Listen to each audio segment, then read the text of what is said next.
before I go on, maybe it's important just to do a recapitulation, just to review it again, so that we know what we're talking about. The Diamond Sutra is a profound, very profound sutra, very abstruse in its philosophy. So it's important that every time when we finish a few chapters, we review it again. It seems to be very simple, but it shows us that when the Sangha members went for alms around begging for food, and why did they beg for food and not cooking their own food? We already explained that. And why do they go through all these routines of washing the bowls and sitting down and meditate and then ask the questions? It's all mindfulness. It's the mind. They're all very being mindful of all the actions. Now, almost every chapter gives us a lot of room for review, for thinking about why. Being mindful, because our eyes, all our senses, the six gunas, the six senses, our eyes, our nose, our ear, our tongue, nose, all the senses correspond to the few of the senses, the six gunas. These six gunas, when we interact with them, we create a lot of mental defilements. We create a consciousness. And if you're always mindful of it, out of this creation, out of these senses contacting the external objects, you won't create mental defilements in your mind. So you always have to be very mindful. And here in the first chapter, it seems simple, but then, they're very mindful. Are we mindful? It's because we're not mindful, we perform bad actions, bad deeds. So that's the first chapter. The second chapter, Subhuti asks a question. The question is like this: World Honor One, for those virtuous men and women trying to develop the supreme enlightenment mind, how should their minds abide? How should they control their thoughts? That's a very important question. The whole sutra revolves around these questions. Now, virtuous men and women, virtues, very important. These are the men and women who always follow and conform to the precepts, who are not doing bad deeds. Even virtuous men and women who is always following precepts, the Vinaya, and not doing bad deeds, they already are cultivating good deeds, but they still have to learn how to control their mind. Not to say the unvirtuous ones. The unvirtuous ones are the ignorant ones. Of course, they have to learn to be virtuous first. So virtuous women, these are people who practice, people who follow the Vinaya, the precepts, doing good deeds. And they want to know how to develop this mind. When thoughts come, when bad thoughts come to dominate their mind, how do they make sure that they won't be carried away by these thoughts? How do they control their thoughts? That's chapter 2. That's the most important question. So if anybody asks you, what's the most important question? That's the first question to ask. This is about the mind. So the study of Buddhism is about the mind. So chapter 3, the Buddha said to Subhuti, all bodhisattvas, mahasattvas should subdue their minds as follow. So that opens the answer. Bodhisattvas must liberate all sentient beings from suffering. Although immeasurable number of living beings are thus led to nirvana, or the extinction of reincarnation, yet the truth is that not a living being has been liberated. Now this sentence looks contradictory. How come you liberate, as a bodhisattva, you help, you be compassionate and liberate all sentient beings, but in your mind, you don't think that I am the liberator. You are being liberated. So you don't have that ego in you. Unconditional liberation. So, yet the truth is that not a living being has been liberated, because that in your mind, you don't have that ego. So you won't say, I am the Lord, I'm the controller, and you're the one being controlled. You're the follower, I'm the leader. If you do that, there's already an egoistic feeling. So That's the reason why that's the first part of the answer. And then, of course, why? Why is it like that? Why beings are liberated and not a single being is being liberated? If a bodhisattva still has the false notion of an ego, a personality, a being, a life, he is not a bodhisattva. Now that, you have to know this fallacious ones, wrong, it's wrong. The fourfold notion. The four things is ego, personality, beings, and life. Now, every one of these has a lot of deep meaning in each one of these. What is ego? Ego, to put it very simply, because I'm not going to explain it in detail again, it's just to remind you. Ego. I. You always think of I. We all live in our ego prison, and we always feel very comfortable with it, very egoistic with it. And that's your comfort zone. But this is a dangerous zone because your ego, we are egoistic. The I, ego is the I, the subject, or the giver. Or in the Buddhist term, is the five skandhas. Our ego, we as the person, the entity as the person, is made up of the five skandhas, or the five aggregates. What are we made up of? What is a person, we, I, make up of? Matter, which is the body, right? Matter, flesh and blood. Other than the flesh and blood, we have the spiritual part. That is matter, right? Perception, conception, volition, and consciousness. So that's the mind. So we are made up of the body and mind. We thought this is my body. This is my mind. So that's your ego. That's our ego. Sentient beings attach to the notion of ego and the five skandhas. The ego is the subject. You think you are the subject, the individual, the I. But the ego is the troublemaker. All attachments come from it. The ego. Now, arahats already egoless, no self, without a self. So ego, if arahat's ego is completely eliminated, that's why he enters into nirvana, complete understanding. So ego, I'm not going to explain any further, but this fourfold notion of personality, of ego, personality, being, and life is very important. That's ego. The second is personality. What's the meaning of personality?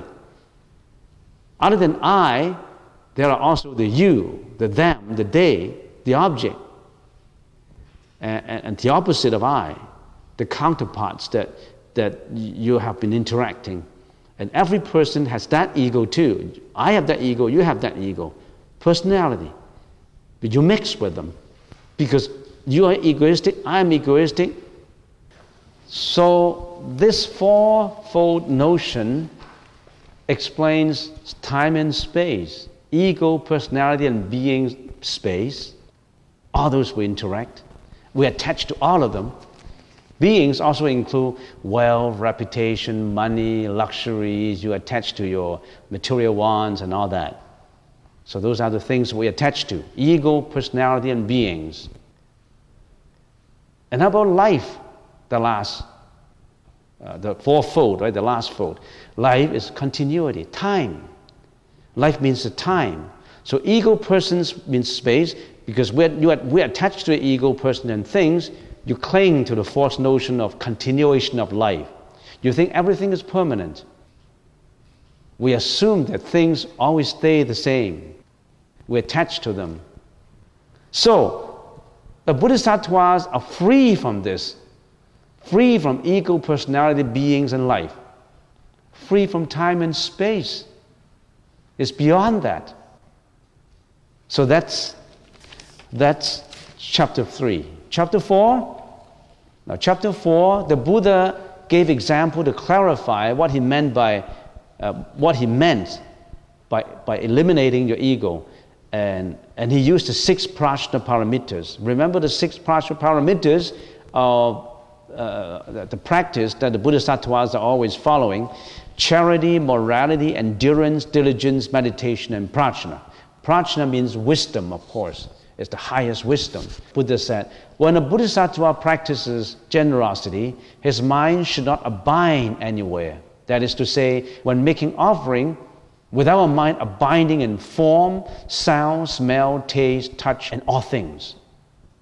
This is form, sound, smell, taste, touch, and inclusive all things, the 6 things. These are the 6 gunas, the 6 fields of the senses. We attach to all of them.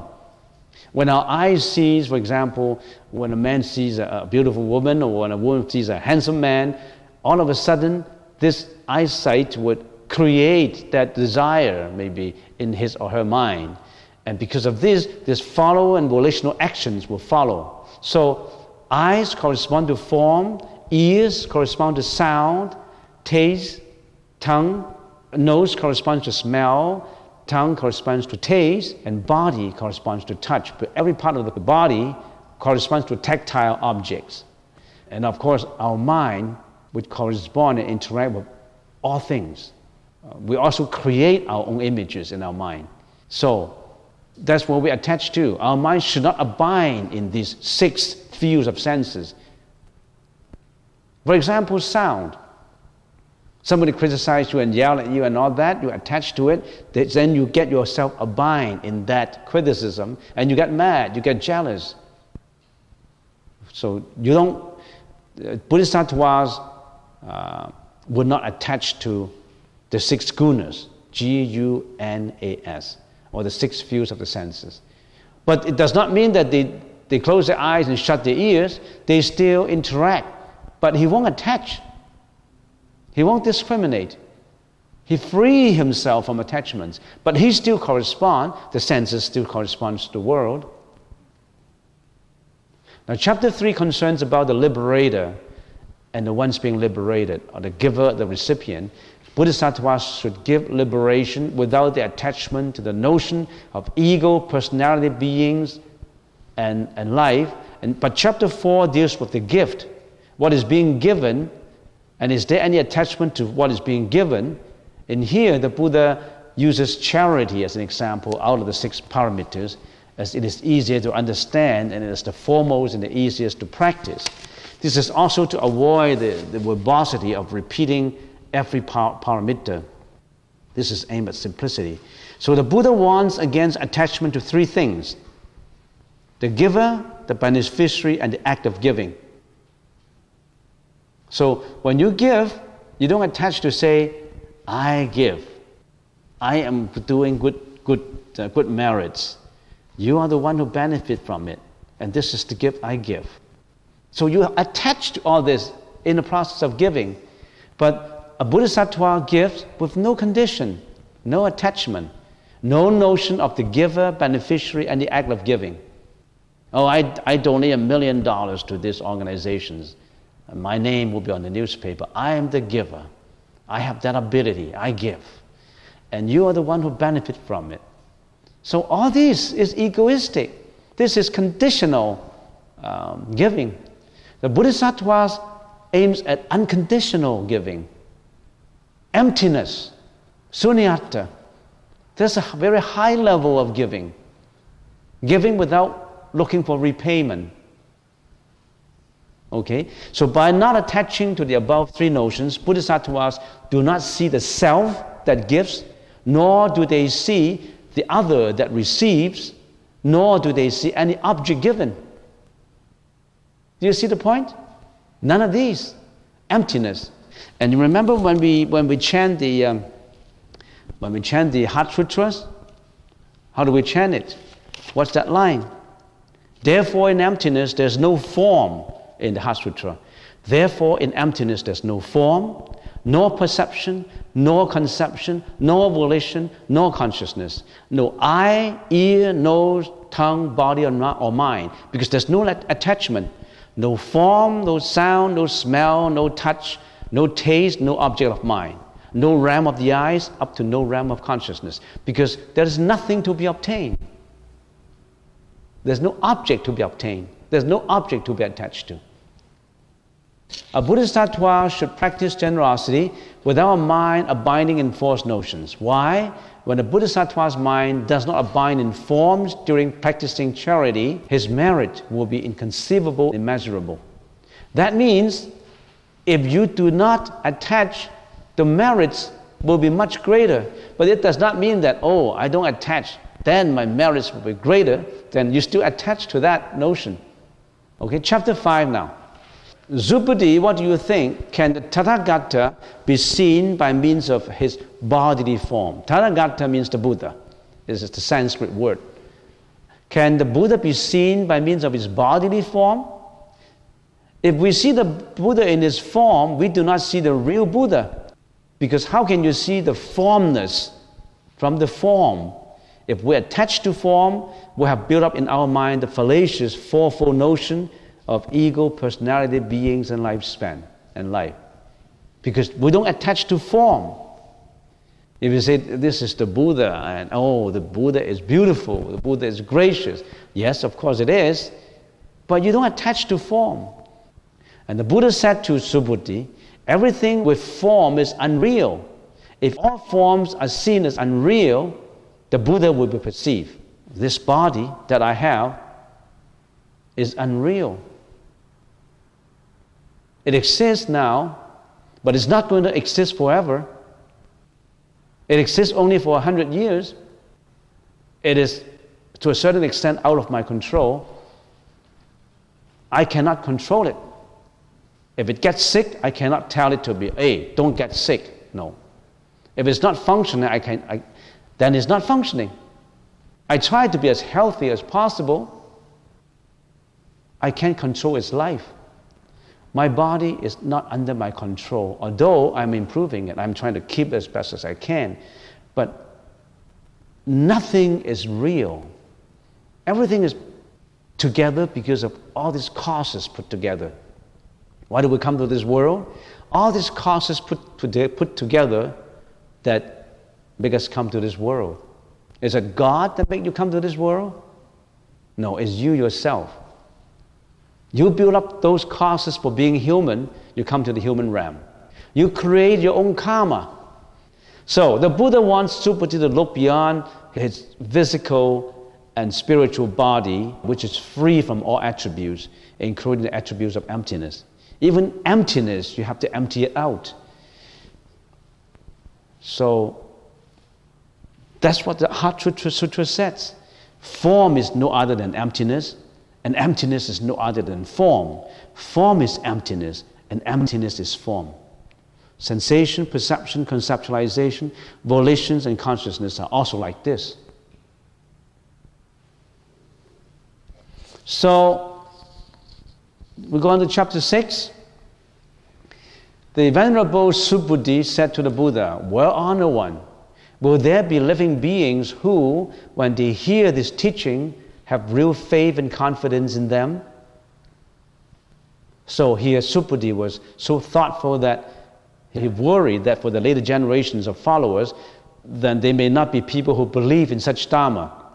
It is very subtle and abstruse. How can they possibly grasp the profound meaning that proclaims that all things are empty? How can they believe that only by perceiving emptiness of all things that they can realize their real nature? Such a teaching may be too difficult to accept, much less trying to understand it. But the Buddha replied and said, do not speak like this. Within 500 years after the Buddha has passed away, there will be those people who will observe the rules of morality and perform good deeds. These people will be able to develop faith and confidence. And who are these people?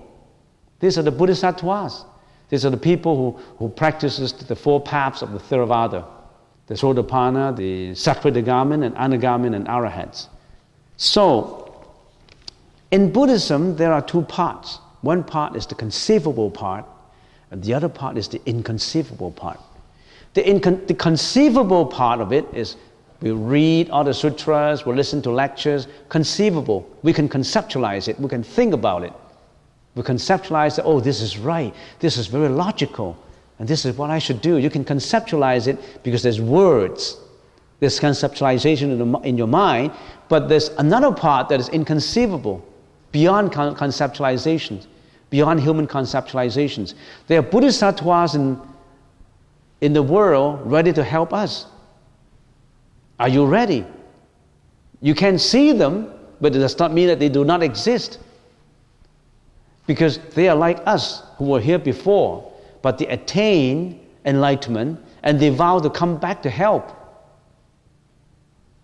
And it's because of our own karma that we cannot see them, We cannot feel that we're in touch with them. But if you're always chanting the names or the sutra or the mantra, you are in communion with them. That's the inconceivable part.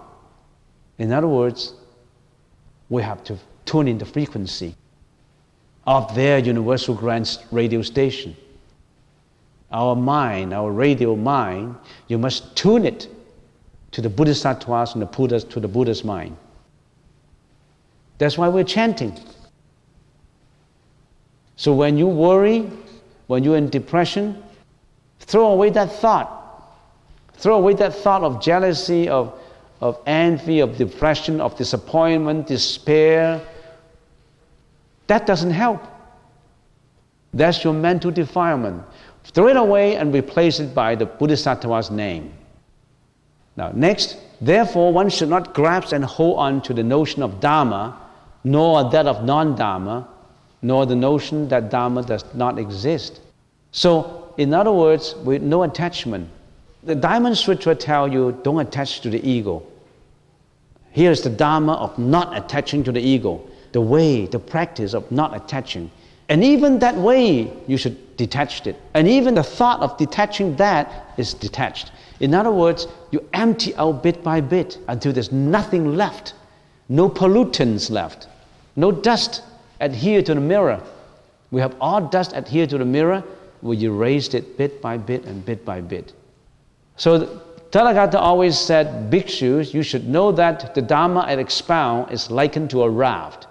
Even the Dharma should be cast aside. How much more so the non-Dharma?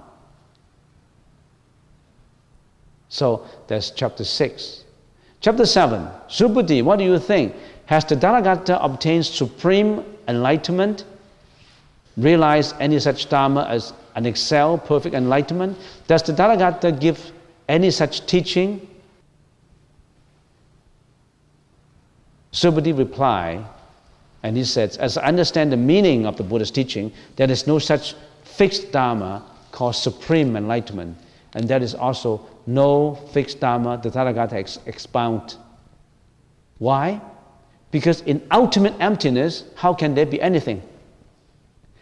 In ultimate emptiness, how can there be Dharma? How can there be enlightenment? In ultimate emptiness, you cannot speak about it. You cannot speak about it. It's beyond speech, beyond conceptualization. Why? It says here, the Dharma which the Tathagata expounds cannot be clung to and cannot be expressed in words. It is neither Dharma nor not Dharma.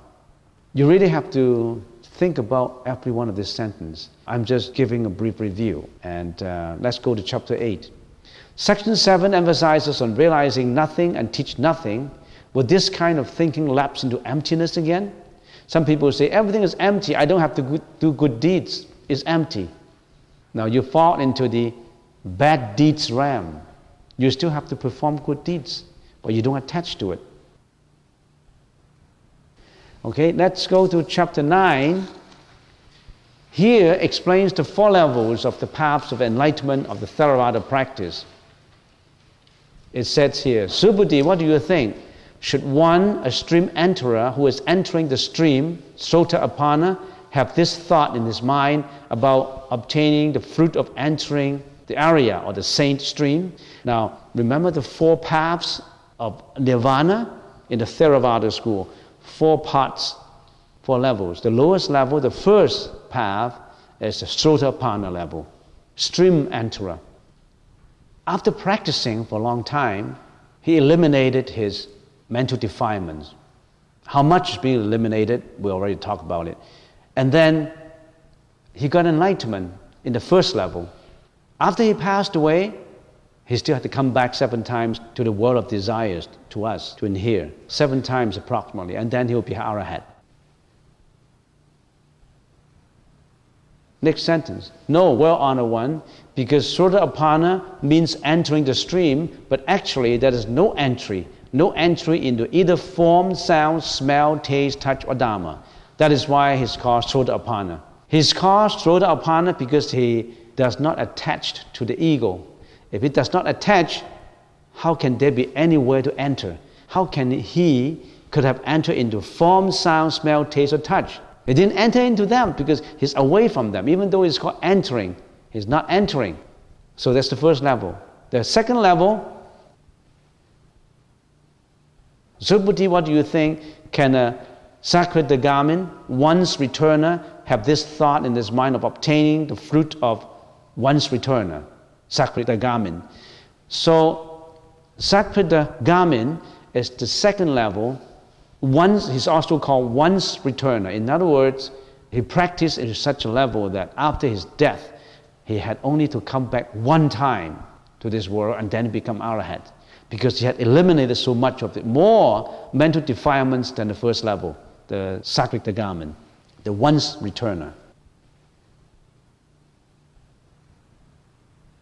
Third, Subhuti replied, no, we're on the one. Why?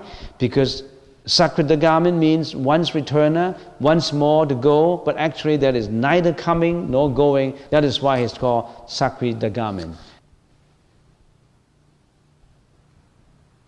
And Subhuti, what do you think? Can the Anagami have the thought about whether or not he can obtain the fruit of Anagami? That's the third level.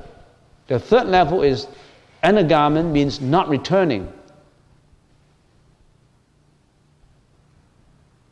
So it says in the next line, Subhuti replied, no, we're on the one. Why? Because Anagami means no returner. But actually there is no such thing as no coming. That is why he's called the Anagami. So the Anagami does not have to come back to the world of desire. He will be meditating after his death in here because of so much eliminations of the egoistic feelings, mental defilements. After he dies, he will be reborn in the fourth dhyana level of Rupadhatu.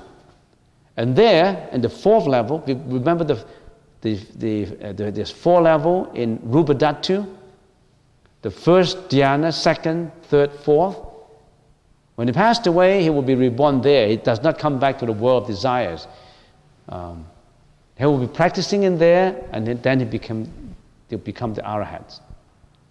So these are the four levels. You really have to understand how these four levels work in detail. So you can check that up, and how every one of this level, practitioner, and every one of this path attained enlightenment. Okay, to chapter 10, Subhuti.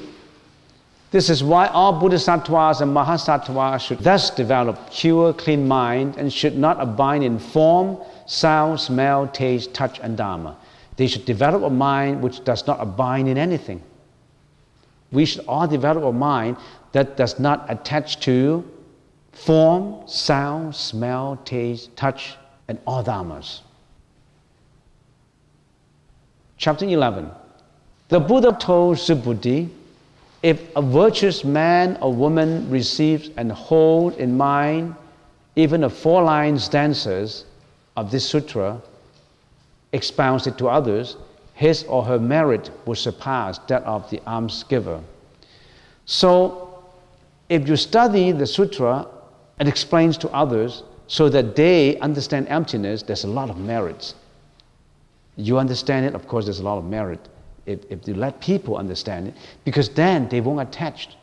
Then they know they have to eliminate the ego, personality, beings, and life. So here in chapter 11, the Buddha reminds us that we should tell others what it means. Chapter 12, he continued, Subhuti, wheresoever the sutra or even one of its 4-line stanzas is expounded, you should know that all devas, men, and asuras should make the offerings there as if the place was a Buddha stupa or a Buddha temple. So wherever the Diamond Sutra is, there's the Buddha, because that's the sutra of enlightenment. How much more so if someone is able to receive whole in his mind, read and recite the whole sutra. So if you really understand the profound meaning of the sutra, you'll be getting to enlightenment. Right now we're just trying to analyze the superficial meaning from the words. And if it gets down to the prajna level, your own wisdom, right now we try to explain and you try to understand emptiness by words. But words have a lot of limitation. Words can't explain everything. You really have to use your wisdom to understand emptiness.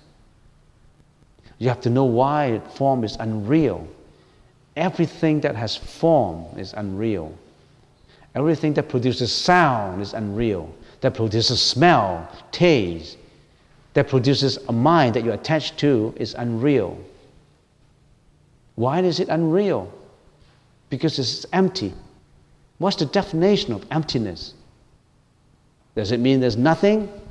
There's something in here, I just treat it as nothing? No. Emptiness has definition we talked about before. First of all, it's impermanence. Second, causality.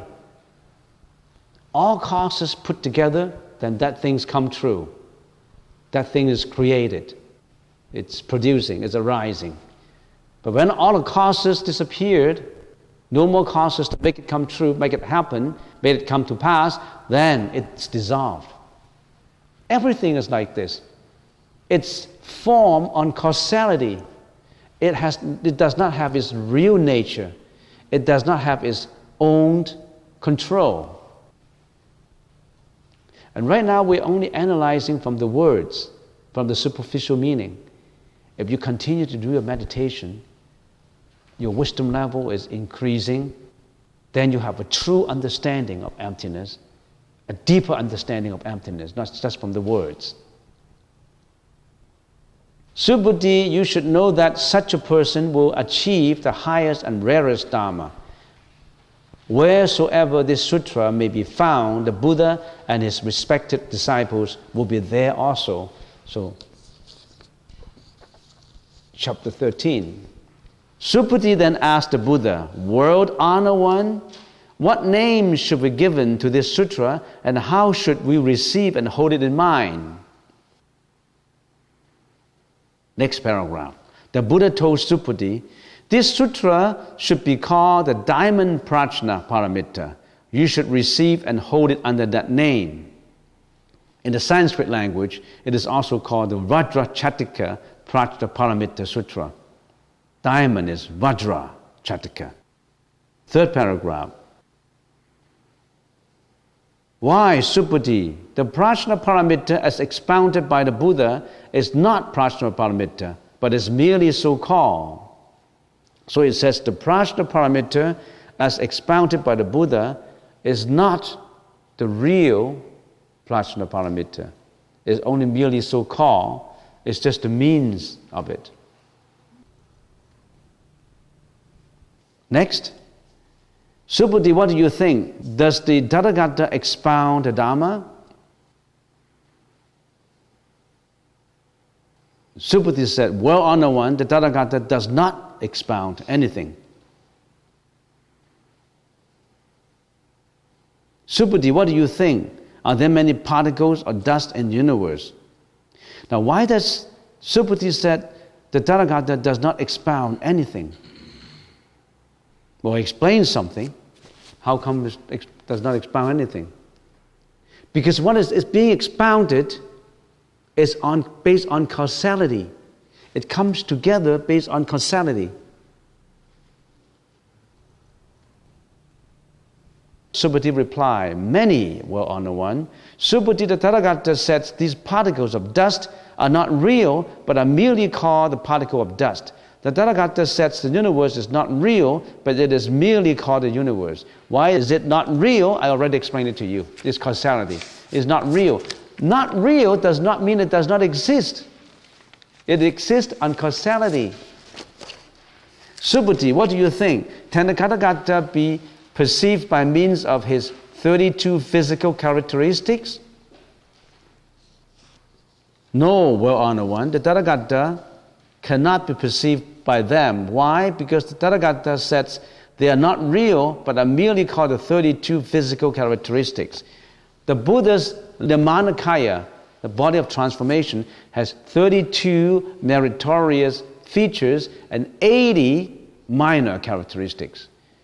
But these are unreal too, because they form on causality because of enlightenment, because of the merits accrue. They're not real. Don't attach them to as real. So you don't perceive the Buddha as if that's the Buddha. Yes, those are the meritorious features, but they are on causality. They form on causality only. Don't attach to them.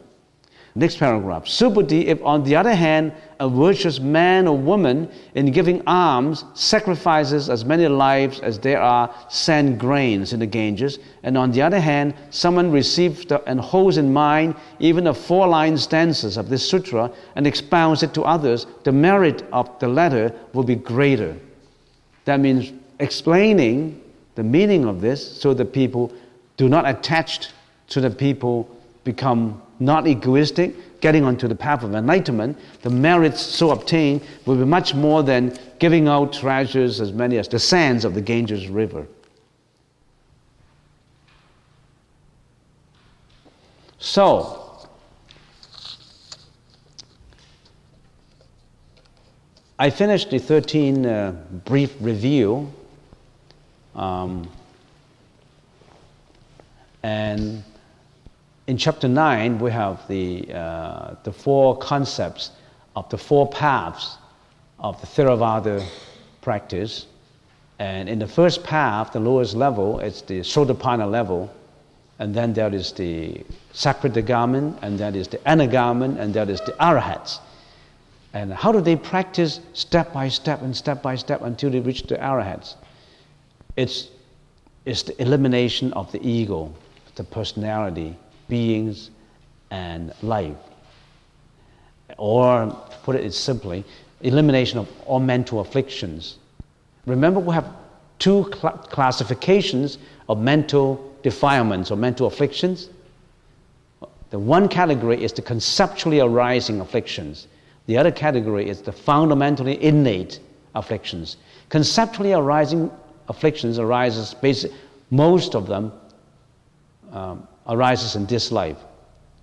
For example, self-view, extreme view, attachment to view, view of rigid attachment to precepts, evil view, greediness, hatred, ignorance, arrogance, and doubt. All these we arise because of our background, because of what we learn. Self-view, we have a self. This is mine, that is yours. A self-view. Extreme view, attachment to views. All this is conceptually arising. The conceptually arising afflictions, if you're in the first level, the Sotapanna level, you practice meditation, you practice in your daily lives to eliminate all this self-view, extreme view, attachment to view, and you become successful in it. You eliminate all these conceptually arising afflictions in your mind. No more of these. In other words, a self-view will not arise in you.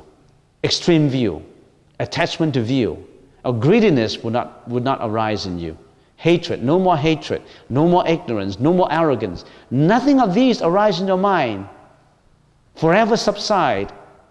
These conceptually arising afflictions forever subside, then you become the Sotapanna. But you still have the fundamentally innate afflictions, the afflictions that have been brought forward from previous lives, which is so deep-rooted that we cannot eliminate them in the Sotapanna level. But you already have eliminated the conceptually arising afflictions. So that's the first level. So you still have to come back to the world to practice. When we passed away, we still have to come back approximately 7 times. Remember the world, we have 3 levels. The first is world of desires, which we're living in now. And the higher level is world without desires, but still with form. We call it the Rupa Dhatu. In there's only happiness, no suffering. But beings there still die. They still have form. In other words, they still have body. They still have form, sound. And in another third level is Arupa Dhatu. No more, of course, no more desires. Even in the second level, in Rupa Dhatu, no more desire. Okay, time is up. And if you have any question, you can write on a piece of paper and at lunchtime, and we can answer some questions. questions regarding Buddhism,